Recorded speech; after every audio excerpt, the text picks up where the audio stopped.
শেখ আহমদুল্লাহ হাফিজাহুল্লাহ উনিও প্রশ্ন উত্তর পর্বগুলো করেন, যার কারণে পুরো বাংলাদেশে নতুন প্রজন্মের মধ্যে জ্ঞান পিপাসা, এলমের প্রতি আগ্রহ, ইসলামের দিকে ধাবিত হচ্ছে। এটা একটা অনেক বড় সুসংবাদ। এই দেশে ইনশাআল্লাহ একদিন ইসলামের পতাকা উড্ডীন হবে। আজকে মা ও বোনেরা এবং সাধারণ জেনারেশন যেভাবে তাফসিরুল কোরআন মাহফিলে মানুষের দল হচ্ছে, যেভাবে আজকে ইয়ং জেনারেশন ইসলামের প্রতি ধাবিত হচ্ছে, এটা অনেক বড় একটা আশার কথা। এটা অনেক বড় একটা বাংলাদেশের পজিটিভ দিক, যে মানুষ এখনো পর্যন্ত আলেম ওলামাদের শ্রদ্ধা করে, ইসলামের প্রতি তাদের আগ্রহ আছে, তারা এখনো কিছু জানতে চায়, শিখতে চায়। এটা অনেক বড় ভালো দিক। এটাকে পরিচর্যা করতে হবে, এটাকে মূল্যায়ন করতে হবে। এটাকে যথাযথ যদি আমরা মূল্যায়ন করতে পারি, প্রত্যেকের কর্ণকুহরে যদি আমরা ইসলামের বাণী পৌঁছিয়ে দিতে পারি, ইনশাআল্লাহ সুম্মা ইনশাআল্লাহ এই দেশে ইসলামপন্থীরা একদিন হুকুমতে আসবেই আসবে, আজ না হোক কাল। কিন্তু আমাদেরকে দাওয়াতি কাজও করতে হবে, এলমের প্রসার করতে হবে। ইসলাম এলমকে এত প্রায়োরিটি দিয়েছে, ইসলাম এলম অর্জন করাকে এত মর্যাদা দিয়েছে, আমার মনে হয় অন্য কোনো বিষয়কে এত বেশি মর্যাদা দেয় নাই। এমনকি ইমাম বুখারী রহিমাহুল্লাহ এলমের অধ্যায়কে ইমানের আগে নিয়ে আসছে। এলমের অধ্যায়, এলম অর্জনের অধ্যায়, কিভাবে ওয়াহি আসবে, এলমুল ওয়াহি হলো আসলে এলম। এই কিভাবে ওয়াহি আসবে, কিভাবে এলম অর্জন করবে, এই অধ্যায়কে ইমানের আগে নিয়ে এসেছেন। অনেকে প্রশ্ন করেছেন, ইমাম বুখারী জবাব দিলেন, ইমান তো আনবে একজন মানুষের এলম থাকলে, যার এলমেই নেই সে ইমান কিভাবে আসবে? যে আল্লাহ এক, আল্লাহ অদ্বিতীয়, মুহাম্মদ সাল্লাল্লাহু আলাইহি ওয়াসাল্লাম আল্লাহর রাসূল, এটা এলম থাকলে, এটা জ্ঞান থাকলে সে ইমান আনবে। এটার জ্ঞানেই যদি তার কাছে না পৌঁছে, সে কিসের উপর ইমান আনবে? সর্বপ্রথম যে আয়াতটা আমি পড়েছিলাম, ইকরা বিসমি রাব্বিকাল্লাযী খলাক খলাকাল ইনসানা মিন আলাক।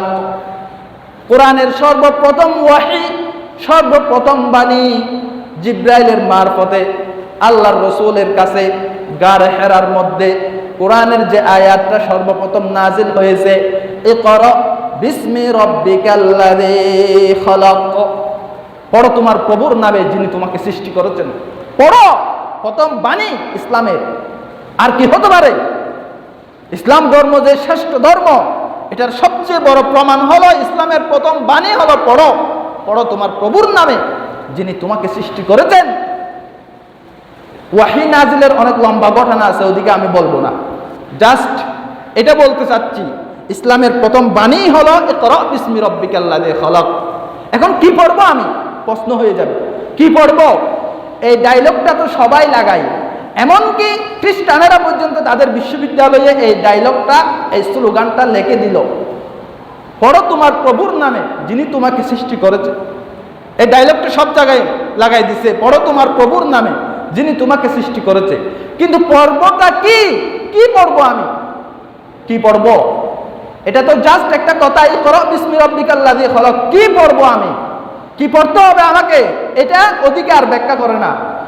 স্কুলও লিখে দিল, ব্রেক স্কুলও লিখে দিল, বিভিন্ন প্রতিষ্ঠানে লিখে দিল, পড়ো তোমার প্রভুর নামে যিনি তোমাকে সৃষ্টি করেছে। প্রশ্ন হলো, মাযা আকরাউ, আমি কি পড়বো? আমি কি পড়বো? যিনি আমাকে সৃষ্টি করেছে আমি কি পড়বো? এই প্রশ্নটা থেকে যায়। ওই প্রশ্নের দিকে আমাদের দৃষ্টিপাত করানো হয় না।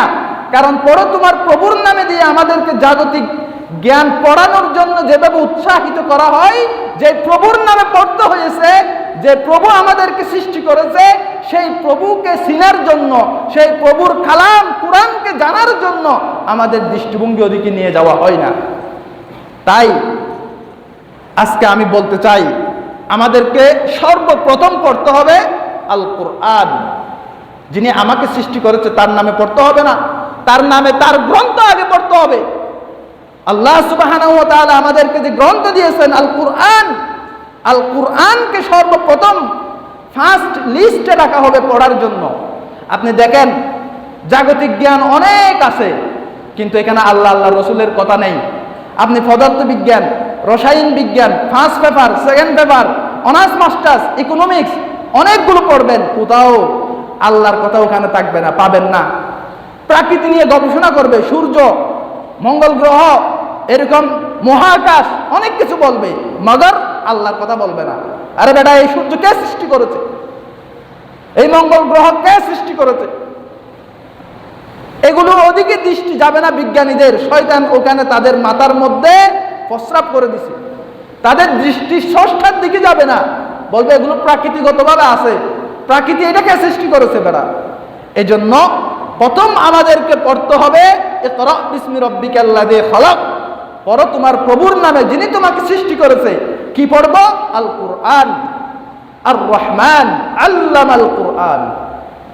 রহমান হলো দয়ালু মহান আল্লাহ, যিনি কোরআনকে শিক্ষা দিয়েছে। আল্লামাল কুরআন প্রথম দ্বিতীয় আয়াতে বলল খালাকাল ইনসান আল্লামাহুল বায়ান, মানুষ সৃষ্টি করেছে, তাকে বর্ণনা শিখিয়েছে। তাহলে মানুষ শিকার করে তাকে কোরআন শিক্ষা দিয়েছে আল্লামাল কুরআন। এই ইকরা এর তাফসীর করতেছে আমি আর রহমান দিয়ে, কোরআনের তাফসীর কোরআন দিয়ে করতে পারলে বেটার। এরপর হাদিসের দিকে যাব। ইকরা বিসমি রাব্বিকাল্লাযী খালাক, পড়ো তোমার প্রভুর নামে যিনি তোমাকে সৃষ্টি করেছে। প্রশ্ন হলো আমি কি পড়ব? আর রহমান আল্লামাল কুরআন, খালাকাল ইনসান আল্লামাহুল বায়ান, দয়াল আল্লাহ যিনি মানুষ সৃষ্টি করেছে, মানুষকে কোরআন শিক্ষা দিয়েছে আল্লামাল কুরআন। তা আমি কোরআন না শিখলাম, আমি কি পড়ো তোমার প্রভুর নামে কি শিখলাম?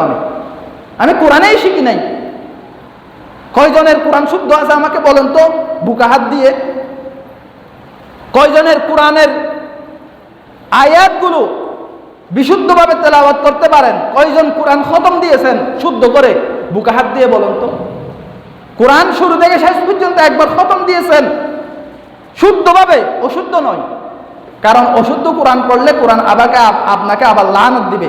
রব্বা কারিন ইয়াকরাউল কুরআন ওয়াল কুরআন ইয়ালআনু, হাদিস শরীফে এসেছে অনেক কোরআন পড়নেওয়ালা কোরআন পড়ে, কিন্তু কোরআন তাকে অভিশাপ দেয়।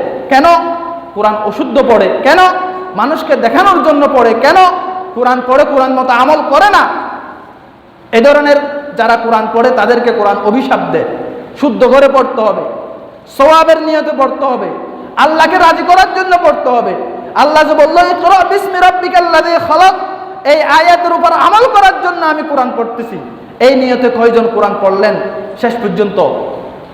আমরা কোরআন থেকে 1000 মাইল দূরে আছি, ইউনিভার্সিটি হচ্ছে, বিশ্ববিদ্যালয় হচ্ছে, কোরআনের শিক্ষা কোথাও নেই। তখন আমার সেই হাদিসের কথা মনে পড়ে।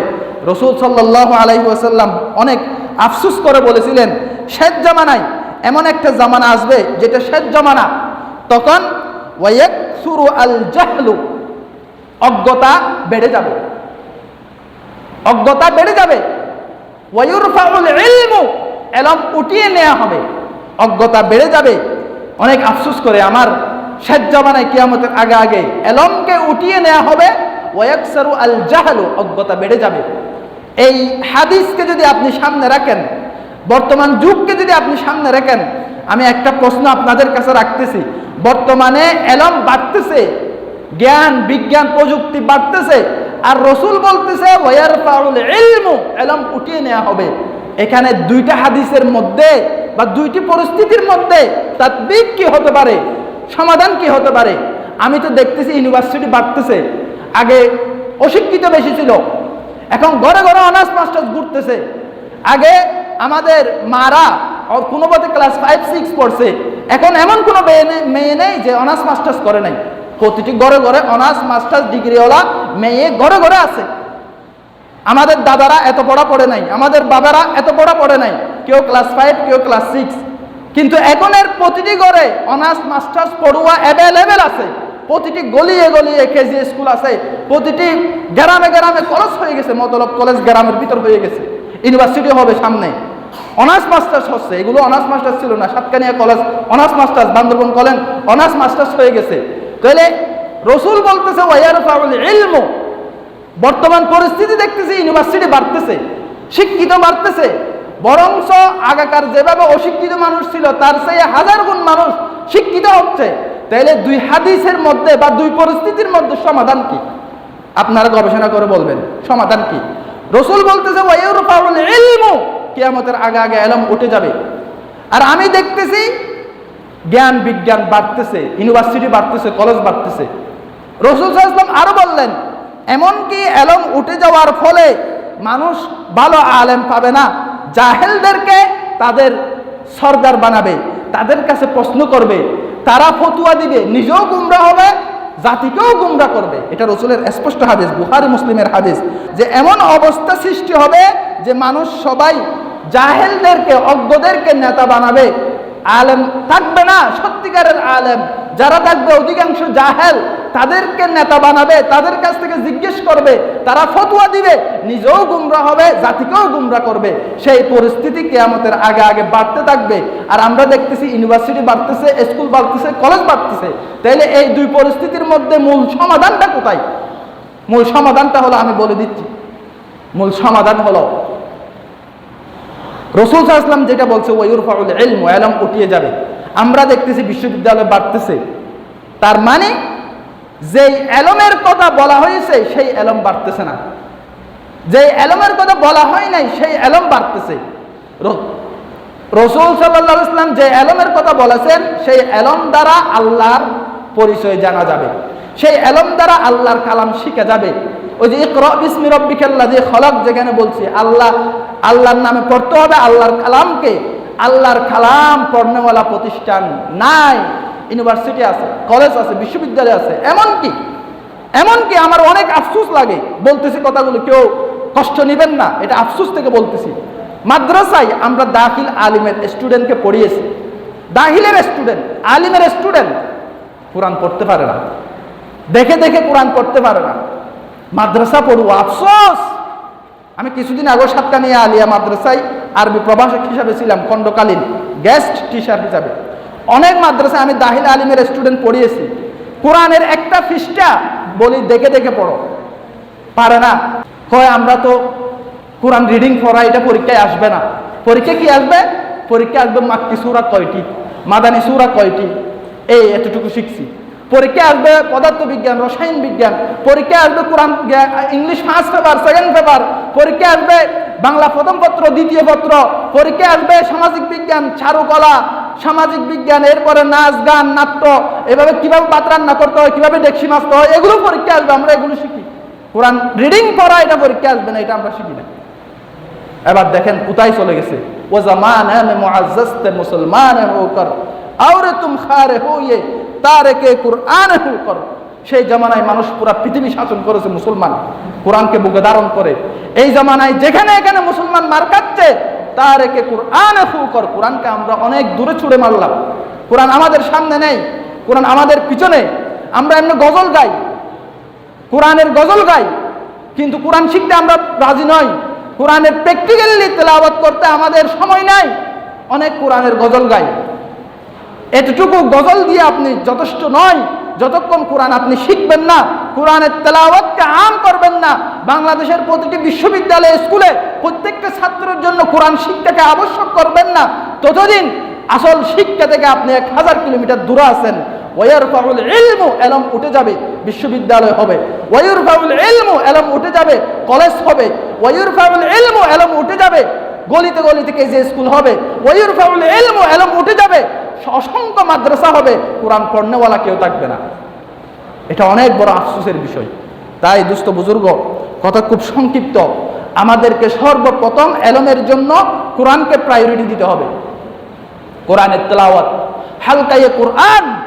আপনি আরব বিশ্বগুলোতে দেখেন, যারা সৌদি আরবে ছিল তারা জানবে, মক্কা মদিনায় হালকায়ে কোরআন আছে। বড় বড় ইউনিভার্সিটির যারা ডক্টর, তারাই কোরআন শিক্ষা দেয়। শেখ সুরাইন তাদের তত্ত্বাবধানে অনেক বড় বড় শেখ, তারা মক্কা মদিনায়, এখানে একটা কোরআনের হালকা, ওখানে একটা কোরআনের হালকা, এখানে বাঙালিরা কোরআন শিখতেছে, ওখানে পাকিস্তানিরা কোরআন শিখতেছে, ওখানে ইন্ডিয়ানরা কোরআন শিখতেছে, ওই পাশে আমেরিকান ওয়ালারা কোরআন শিখতেছে, ওই পাশে ব্রিটেনীওয়ালারা কোরআন শিখতেছে। কোরআনের প্রায়োরিটি সর্বপ্রথম, এরপর অন্য কিছু। তালিমুল কোরআন, কোরআনের তেলাওয়াত বিশুদ্ধ করা, এরপর অন্য কিছু। আমাদের দেশে হালকায়ে কোরআন নাই, বাকি সব কিছু আছে। নাই কি এটা বলেন, শুধু নাই যে হালকায়ে কোরআন। একজন শেখ বলেছিলেন ওয়াজের মধ্যে, আমি যদি বলি কালকে আপনাদেরকে কোরআন শিক্ষা দিব, মাহফিলে একটা ছেলেও পাওয়া যাবে না।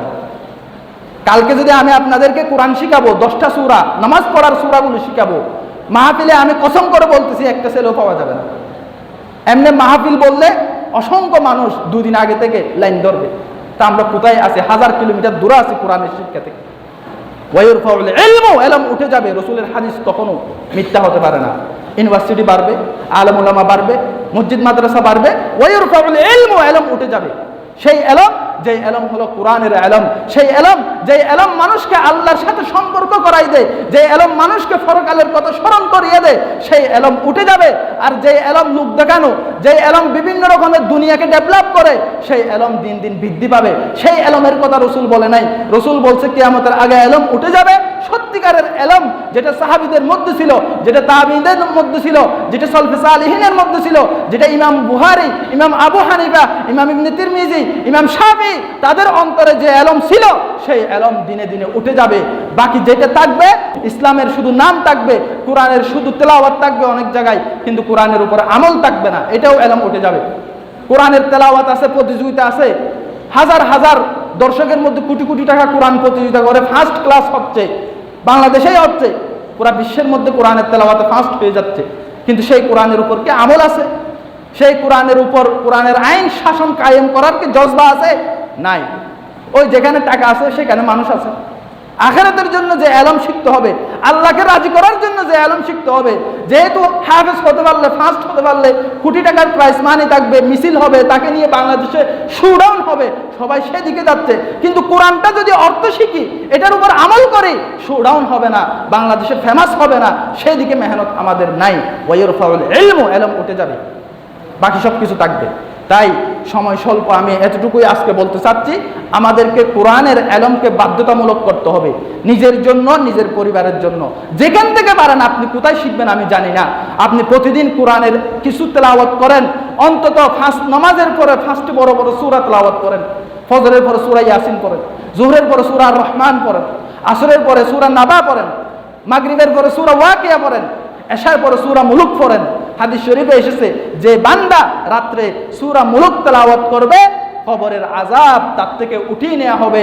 সবার আযাব হতে পারে, যে সূরা মুলুক পড়ে রাত্রে ঘুমাবে, কবরের আযাব তার উপর হবে না, সূরা মুলুক তাকে পাহারা দিবে। আযাবের ফেরেশতা আসবে, সূরা মুলুক সামনে দাঁড়ায় যাবে, খবরদার এদিকে আসিও না, এই বান্দা আমাকে তেলাওয়াত করেছে রাত্রে এশার নামাজের পরে।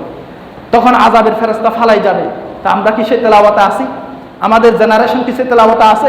আমাদের বাড়িতে কি সেই কোরআনের তেলাওয়াত হয়? এই জন্য সর্বপ্রথম কোরআনের তেলাওয়াত, আর পরবর্তী জেনারেশনকে ইসলামের দিকে নিয়ে আসার জন্য ভালো মাদ্রাসা সিলেক্ট করা, যেখানে পড়লে সে কোরআন শিখতে পারবে।